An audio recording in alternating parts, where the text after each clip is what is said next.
तो Godi media IT cell political party के जरिए एक पीएचडी के छात्र को देशद्रोही के रूप में स्थापित कर दिया गया। समाज की नजर में उसे कमजोर कर दिया गया, जो पहले ही तो जमानत नहीं मिली। हम इस केस के बारे में इस तरह से आज बेतवा ने लिखा है कि दिल्ली पुलिस की गवाहियों में, उसकी दलीलों में कितने अंतर पाए गए हैं, ये सब डॉक्यूमेंटेड है।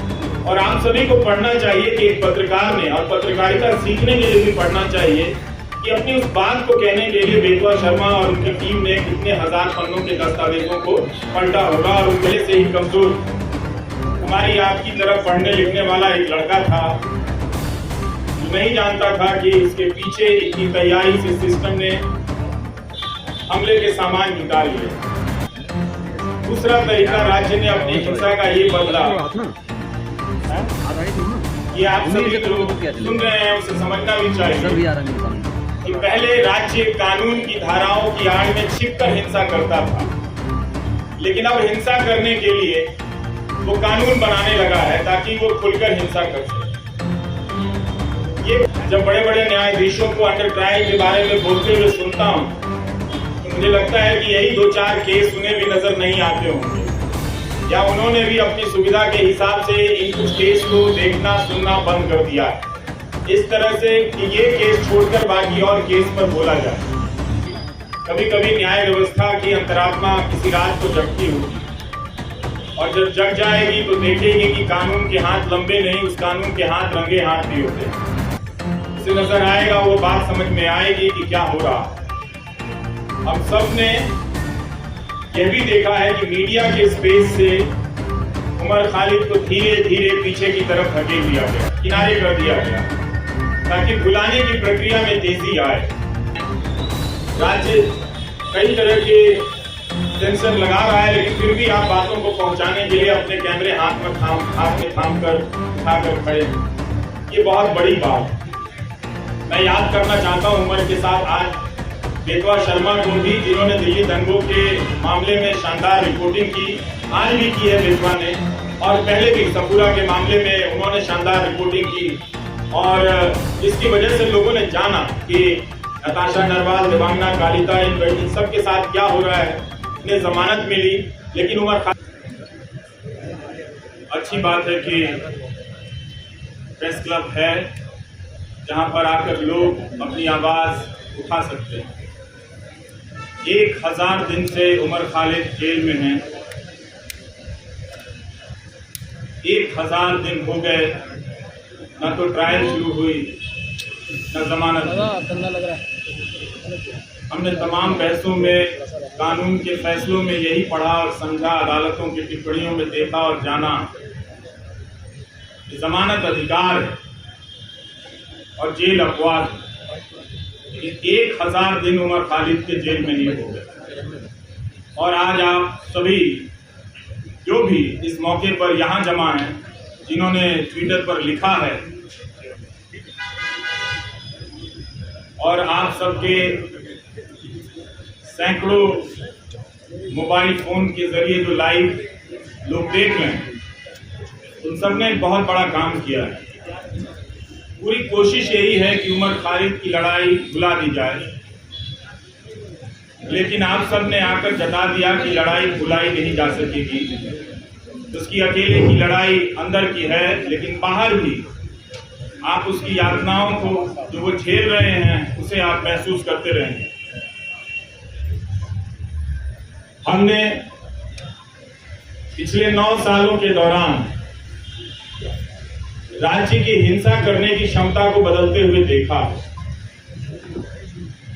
अब राज्य अपनी पार्टी, गोदी मीडिया और आईटी सेल के जरिए आप पर मानसिक हिंसा करता है, आपको बदनाम करता है। और इसकी शुरुआत अगर ठीक तरीके से देखी जाए, संगठित तरीके से देखी जाए, तो उमर खालिद से होती है। जब वो अनजाने में उन टीवी चैनलों के स्टूडियो में चले गए इस उम्मीद में कि इन चैनलों के जरिए किसी की बात रखी जाती है, किसी का पक्ष रखा जाता है, मगर जब तक वो जाते तब तक चैनलों ने अपना रुख हमेशा हमेशा के लिए आने वाले 10-12 साल और न जाने और कितने साल के लिए बदल दिया। तो उस Godi media IT cell political party के जरिए एक पीएचडी के छात्र को देशद्रोही के रूप में स्थापित कर दिया गया। समाज की नजर में उसे कमजोर कर दिया गया, जो पहले से ही कमजोर।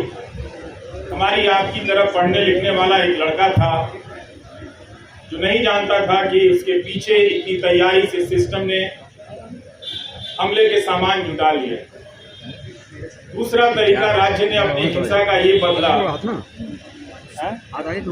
ये आप सभी लोग सुन रहे हैं, उसे समझना भी चाहिए कि पहले राज्य कानून की धाराओं की आड़ में छिपकर हिंसा करता था, लेकिन अब हिंसा करने के लिए वो कानून बनाने लगा है ताकि वो खुलकर हिंसा कर सके।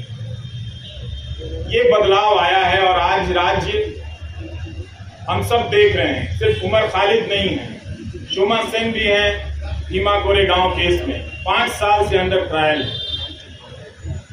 जब बड़े बड़े न्यायाधीशों को अंडर ट्रायल के बारे में बोलते हुए सुनता हूं तो मुझे लगता है कि यही 2-4 केस उन्हें भी नजर नहीं आते होंगे, या उन्होंने भी अपनी सुविधा के हिसाब से इन कुछ केस को देखना सुनना बंद कर दिया है, इस तरह से कि ये केस छोड़कर बाकी और केस पर बोला जाए। कभी भी सबके सामने में है, सुप्रीम कोर्ट ने तमाम टिप्पणियां की है जमानत को लेकर, सबके सामने ये बात है, मगर कभी भी 1000 दिन तो सुनवाई चली है दिल्ली की निचली अदालतों में, बेतवा शर्मा ने लिखा है, और कोई 400-300 दिन दिल्ली हाईकोर्ट में इस तरह से जमानत को लेकर सुनवाई चलती रही।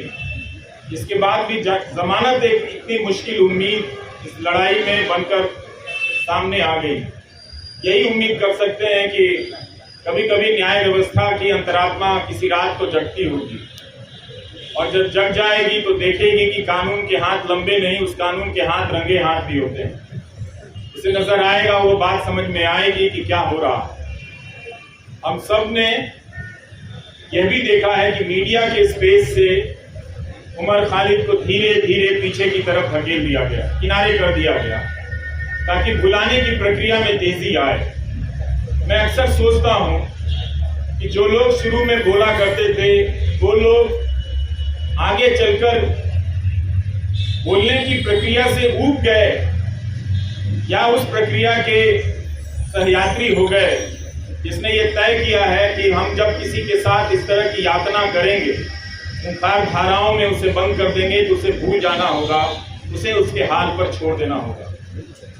उमर खालिद की जितनी भी तस्वीरें आई इस दौरान, जहां भी छपी या चंद वीडियो में नजर आए, मैंने एक हंसता हुआ लड़का देखा, लेकिन उस हंसी को देखकर अपने भीतर उदासी भर जाती थी कि हंसी जो है वो अपने लिए नहीं, वो हम सब के लिए छोड़कर जा रहा है।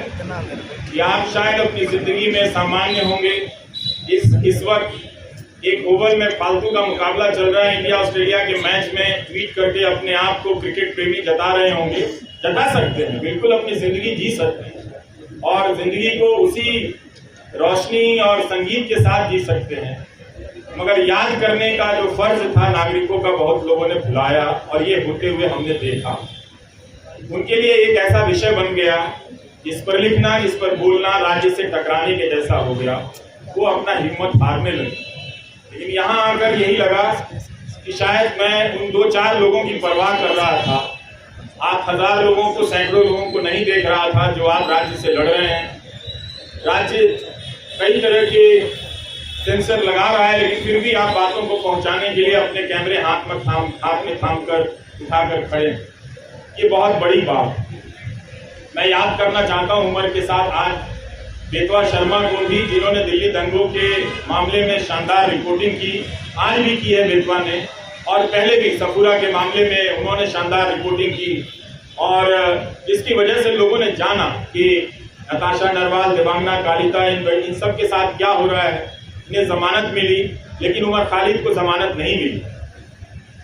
हम इस केस के बारे में जिस तरह से आज बेतवा ने लिखा है कि दिल्ली पुलिस की गवाहियों में, उसकी दलीलों में कितने अंतर विरोध, अंतर पाए गए हैं, ये सब डॉक्यूमेंटेड है। और आप सभी को पढ़ना चाहिए कि एक पत्रकार ने, और पत्रकारिता सीखने के लिए भी पढ़ना चाहिए कि अपनी उस बात को कहने के लिए बेतवा शर्मा और उनकी टीम ने कितने हजार पन्नों के दस्तावेजों को पलटा होगा, और उनके वकीलों ने जो उमर के साथ लड़ रहे हैं उन लोगों ने कितनी कानून की किताबों को पलटा होगा कि इंसाफ और जमानत तक के दरवाजे तक उमर खालिद को ले जाएं। मगर लगता है कि वो दरवाजा उस दरवाजे तक पहुंचने का रास्ता बहुत लंबा कर दिया जा रहा है, या शायद उमर खालिद के लिए ही बहुत लंबा है, या शोमा सेन के लिए बहुत लंबा है। स्टेन स्वामी के लिए तो वो दरवाजा कभी उस दरवाजे तक पहुंच ही नहीं पाए, इस दुनिया से चले गए। और भीमा कोरेगांव केस में क्या हो रहा है ये सब हम सब देख रहे हैं। नेहा मसीह ने कितनी बार इन सब चीजों को याद करने की जरूरत है। वॉशिंगटन पोस्ट के जरिए रिपोर्ट की कि भीमा कोरेगांव केस में लोगों के कंप्यूटर में फर्जी फाइलें डाल दी गई, जिससे उन्हें प्रधानमंत्री की हत्या की कथित साजिश के आरोप में आरोपी बनाया जा सके। और लोग इन धाराओं में इस मामले में कई महीनों से जेल में हैं। इसलिए उमर को याद करना, उमर के साथ साथ इन तमाम मामलों में बंद कर दिए गए लोगों को याद करना भी है। और ये अच्छी बात है कि रोना विल्सन को कोई याद नहीं कर पाता है, शोमा सेन को कोई याद नहीं कर पाता है। वो कुछ बंदिशें लगी हैं, याद करने वालों ने अपने लिए कुछ कायदा चुन लिया है कि हम इन्हें याद करेंगे, इन्हें याद करने में ज्यादा सुरक्षा है, इन्हें याद करने में ज्यादा खतरा है, तो वो अपनी सुविधा के हिसाब से किसी को याद करते हैं, किसी को याद नहीं करते हैं। तो उसमें उमर खालिद की जगह अब भी ऐसी बनी हुई है, आप लोगों ने बना कर रखा है कि आप लोग उसे याद करेंगे, और जब भी उसे याद करेंगे उसके चेहरे के साथ साथ इन सभी चेहरों का चेहरा सामने आएगा। और आपके पिता SQR इलियासी जी, जब हम अपनी रिपोर्टिंग की दुनिया में कदम रख रहे थे तो आपके पास न जाने कितनी मर्तबा हम लोग अपने कैमरे को लेकर गए हैं, और एक जिम्मेदार नागरिक के तौर पर आपके बयान लेने के लिए मैंने आपकी चौखट पर तमाम बड़ी मीडिया को देखा है, जो अब शायद आपसे दूरी बनाता होगा, किसी एहतियात की चिंता में या किसी सरकार की चिंता में, वो जो भी है। लेकिन प्रेस क्लब की ये सभा आश्वस्त करती है कि राज्य के पास ताकत तो बहुत है, लेकिन आप लोगों के पास इरादे भी कुछ कम नहीं है। आप लोग याद कर रहे हैं उसे, इस 1000 दिन को आपने यूं खाली जाने नहीं दिया, याद करके बता दिया कि नाइंसाफियां जहां जहां दर्ज है हम उन्हें पहचानते रहेंगे, उनके बारे में हम लौटते रहेंगे और लोगों को बताते रहेंगे। हम और आप यही काम कर सकते हैं, इस उम्मीद में कि कभी ना कभी किसी का ईमान जागेगा, और ईमान जागता है, और लोग उन फैसलों को पलट कर देखेंगे, उन गवाहियों को देखेंगे। दिल्ली पुलिस में भी बहुत सारे अच्छे लोग हैं, वो लोग समझेंगे कि उनके हाथ से किस तरह की नाइंसाफी हो रही है। उनकी रातों की नींद भी खराब होगी किसी वक्त में, जब वो खुद किसी नाइंसाफी के दौर से गुजर रहे होंगे, तो अपने द्वारा की गई नाइंसाफियों को याद तो करेंगे ही। हम सब याद करते हैं, वो भी इंसान है, वो भी याद करेंगे। लेकिन उमर खालिद के लिए लगता है कि सब कुछ एक कठोर दरवाजा बना दिया गया है, लकड़ी का ऐसा दरवाजा जहां इंसान नहीं खड़ा है, लकड़ी का कुछ लकड़ी की मूर्तियां ही बनी हुई है, वही फैसले ले रही हैं, उनका शायद दिल नहीं धड़कता। हम कोशिश करते रहेंगे कि उमर खालिद के साथ जो मामला है उसको उठाते रहें, आप लोग बोलते रहें। बोलने के लिए बहुत जरूरी है कि इस केस के डिटेल में जाएं, जिस तरह से बेतवा शर्मा ने आज रिपोर्टिंग की है। इतनी बड़ी मीडिया की फौज है इस दिल्ली शहर में, पूरे देश की मीडिया को खत्म कर दिया गया कि दिल्ली में मीडिया है, क्योंकि नेशनल मीडिया है, वो राज्यों और जिलों की परवाह करता है। लेकिन अंत में ये नेशनल मीडिया भी खत्म हो गया, और आज आपके बीच उसकी मौजूदगी नजर नहीं आती। कोई हाथ उठाकर नहीं कह सकता कि हाँ वो यहाँ पर खड़ा है, उसके चैनल पर उसका लाइव प्रसारण हो रहा है। अगर कोई ऐसा है तो उसके लिए ताली बजा दीजिएगा, नहीं तो आप सब अपनी निष्ठा और अपने कर्तव्य निष्ठा के प्रति खुद ही ताली बजा लीजिए, आपके लिए तो कोई आएगा नहीं। इस धूप में आप लोगों ने इतनी मेहनत की है, बहुत बहुत शुक्रिया कि हम सब ने आज उमर खालिद को याद किया है। ट्विटर पर जिन लोगों ने लिखा है जो यहाँ नहीं आए हैं, उनकी सॉलिडारिटी को भी स्वीकार करना चाहिए, उसे भी मंजूर करना चाहिए, उसे भी एक तरह से उसकी पहचान होनी चाहिए। कैसे तमाम अनजान लोगों के जरिए भी ये बात दुनिया तक फैलती है कि एक नौजवान लड़के को जिसकी PhD, चार्जशीट से पहले अदालतें उसकी PhD पढ़ लें तो उसके बारे में नजरिया बदल सकता है, लोग देख सकते हैं कि वो एक छात्र के रूप में कैसा रहा होगा। उमर खालिद की दोस्त आकांक्षा अपेक्षा प्रियदर्शनी का मैं एक नोट पढ़ रहा था कि जब वो मिलने गई और उमर खालिद ने बताया कि कोविड के दौरान सुप्रीम कोर्ट के आदेश से कई लोगों को जेल से बाहर जाने की इजाजत दी गई, और जब वो लौट कर आए तो उन्होंने पूछा कि आप अभी तक यहीं हैं। मतलब उस महामारी में भी किसी को ये याद रहा कि इस एक कोई उमर खालिद है जिसे बाहर नहीं भेजना है। उस महामारी में भी उसकी पहचान याद रखी गई, उसकी निशानदेही को याद रखा गया। इस तरह की नाइंसाफियां जो एक आम कैदी को मिलनी चाहिए वो भी उसे नहीं मिलती नजर आ रही। ये बहुत चिंता की बात है, और जब तक ये है अदालतों के मंच से बड़े बड़े न्यायाधीशों का बोलना हमें खाली सा लगता है, हल्का सा लगता है कि वे अंडर ट्रायल और अधिकारों की बात बहुत संजीदगी से करते हैं। कई बार ऐसा लगता है कि शायद वो बात कहने के लिए करते हैं, नहीं तो ये बात अपने फैसलों में ही पलट कर देख लेते कि जब सबके लिए वो फैसला हुआ था तो क्यों इस व्यक्ति के लिए, क्या वो व्यक्ति इतना ज्यादा खतरनाक है। मीडिया अगर धारणा बना दे, मोदी मीडिया का एक एंकर रोज दंगाई मानसिकता फैलाता, उसके खिलाफ कोई कार्रवाई नहीं, और उस तरह के एंकरों से किसी को देशद्रोही बना दिया जाता है, उस पर राज्य व्यवस्था और न्याय व्यवस्था उसे लेकर इतना क्रूर हो जाती है, कोई दया भी नहीं दिखाती है, उसका प्रदर्शन नहीं करती। हमारे तमाम न्यूज चैनलों के एंकरों ने बुलंदशहर के मामले में क्या हाल किया आप सभी ने देखा। वो कल्पना कर लेते हैं मूर्तियां जिन्होंने खंडित की वो किस समुदाय के हों, वो रिपोर्टिंग अब नहीं करते। इसी तरह से उन्होंने उमर खालिद के बारे में कल्पना कर ली और उसे वास्तविकता में बदल दिया। ये तो गनीमत है कि वहां की पुलिस डिपार्टमेंट को ये बात समझ में आ गई कि कुछ खतरनाक चीजें हैं। वो अपराधी पकड़े गए और उनके धर्म का नाम का धर्म कुछ और निकल आया। नहीं तो पता नहीं वो एंकर उस घटना के बहाने समाज में कितनी जहर और कितना आग फैला दिया होगा, और किस तरह के खेल खेले जा रहे हैं इस तरह से। तो इन बातों को देखना है, समझना है कि उमर खालिद एक बहुत बड़ी साजिश का शिकार हुआ है, जिसके तहत तंत्र ने अपना पहला परीक्षण किया कि क्या किसी निर्दोष छात्र को इस तरह से चिन्हित कर, देशद्रोही बताकर, उसे एक तरह से देश के लिए खतरे के रूप में प्रोजेक्ट कर उसे जेल की सलाखों के पीछे भेजा जा सकता है। और ये उनका परीक्षण उमर खालिद के मामले को देखकर या भीमा कोरेगांव के केस को देखकर लगता है कि सफल हुआ। सत्ता ने लोक लाज की परवाह भी छोड़ दी। स्टेन स्वामी के निधन के बाद भी उसे कोई फर्क नहीं पड़ा, किसी बात का कोई फर्क नहीं पड़ रहा। यही आज की सरकार का उसकी समझ है या उसकी पहचान है। हम सबको ये नोट करने की बहुत जरूरत है। उन एंकरों को कुछ नहीं होता जो दिन रात दंगा फैलाते, दिन रात अनाप शनाप दूसरे समुदाय के बारे में कहते हैं, लेकिन दंगा भड़काने के आरोप में एक पीएचडी के छात्र को सलाखों के पीछे भेज दिया गया, जिसके मामले में ट्रायल शुरू नहीं हुई है और ना ही चार्जशीट वगैरह इन सब ये चीजें पेश हुई है, ना जमानत मिली है इस मामले।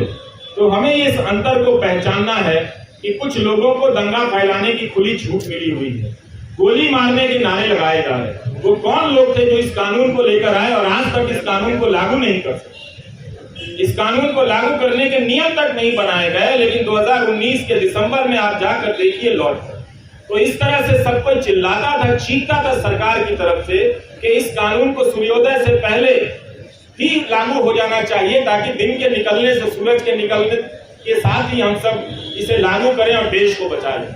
मगर अब उस कानून का नाम वो उन इलाकों में ही जाकर नहीं लेते। अब उस कानून का खौफ मणिपुर में भी पैदा हो गया।